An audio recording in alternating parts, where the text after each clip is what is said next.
الحمد للہ رب العالمین والصلاة والسلام علی خاتم النبیین وعلی آلہ واصحابہ اجمعین، اما بعد فاعوذ باللہ من الشیطان الرجیم، بسم اللہ الرحمن الرحیم۔ سامعین و ناظرین، حدیث پاک دین اسلام کا دوسرا بڑا ماخذ ہے۔ اگر کوئی شخص اپنی زندگی اسلامی اصولوں کے مطابق گزارنا چاہتا ہے تو اس کے لیے احادیث کو پڑھنا اور سمجھنا بہت ضروری ہے۔ نبی کریم صلی اللہ علیہ وسلم نے احادیث کو یاد کرنے کی ترغیب دی اور ایسے لوگوں کے لیے دعا فرمائی جو احادیث پڑھتے اور پڑھاتے ہیں۔ نبی کریم صلی اللہ علیہ وسلم نے ارشاد فرمایا، نذر اللہم رعمن سمع مقالتی فبلغہا، اللہ تعالیٰ خوش و خرم رکھے اس آدمی کو، اس شخص کو جو ہماری بات سن کر آگے پہنچائے۔ سامعین و ناظرین، پہلے وقتوں میں مسلمانوں کو احادیث یاد کرنے کا بہت شوق تھا۔ ایک ایک آدمی کو ہزاروں اور لاکھوں احادیث یاد ہوتی تھیں۔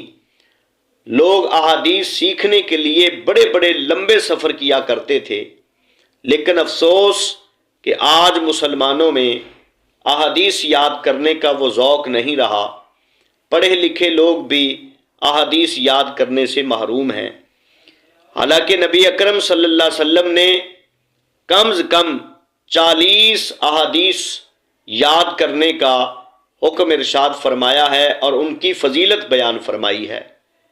تو حالانکہ کم از کم 40 احادیث ہر چھوٹے اور بڑے مسلمان کو یاد ہونی چاہیے۔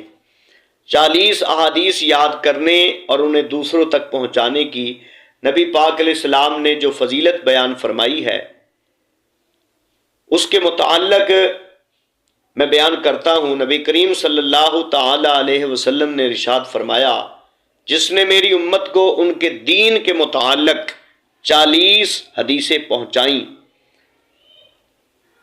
بعثہ اللہ فقیہا وکنت لہ یوم القیامۃ شفیعا وشہیدا، اللہ اس کو اس حال میں اٹھائے گا کہ وہ فقیہ ہوگا اور میں قیامت کے دن اس کی شفاعت کروں گا اور گواہ ہوں گا۔ صرف خود شفاعت نہیں پائے گا وہ، بلکہ شفاعت کرے گا بھی۔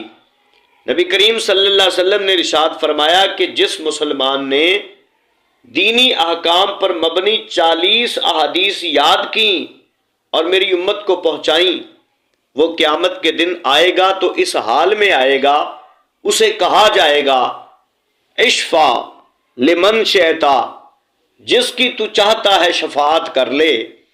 نبی کریم صلی اللہ علیہ وسلم نے ارشاد فرمایا، من تعلم 40 حدیثا من امر دینہ بعثہ اللہ فی زمرۃ الفقہاء والعلماء، جس نے اپنے دینی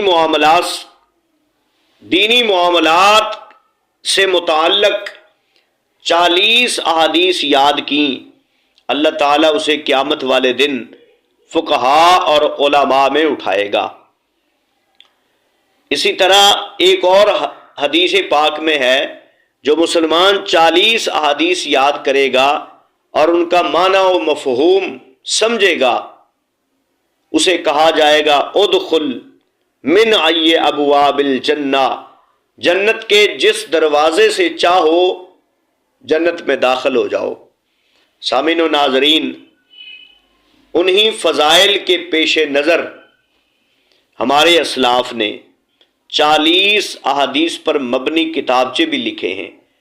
تاریخ میں کئی ایسے علماء اور مشائخ کے نام ملتے ہیں جنہوں نے 40 احادیث لکھی۔ آج بھی ہر مسلمان کو کوشش کرنی چاہیے کہ کم از کم 40 احادیث اسے یاد ہوں، ان کا معنی و مفہوم بھی پتہ ہو، ان پر عمل بھی ہو، ہر روز ہم حدیث پاک پڑھتے ہیں۔ آج سے میرا پروگرام ہے کہ آپ کے سامنے 40 احادیث پیش کروں تاکہ ہم بھی ان فضیلتوں کے مستحق ہو جائیں، ہو سکے تو انہیں یاد بھی کر لیں۔ میں وہ 40 احادیث آپ کے سامنے انشاءاللہ تعالیٰ پیش کروں گا جن میں نبی رحمت صلی اللہ علیہ وسلم نے مختلف اعمال پر جنت کا وعدہ فرمایا ہے۔ انشاءاللہ تعالیٰ کل سے اس کا آغاز ہوگا اور انشاءاللہ تعالیٰ اسی طرح روٹین کے ساتھ بیان آپ کو ملتا رہے گا۔ یاد کرنے کا ذہن بنا لیں اور آپ صلی اللہ تعالی علیہ وسلم کی ان احادیث کا مارکیٹ سے مجموعہ بھی مل جاتا ہے، وہ لے لیں تاکہ یاد کرنے میں آسانی ہو۔ اگر نہ ہو تو جو بیان ہوگا اس سے یاد کرنے میں آسانی ہوگی۔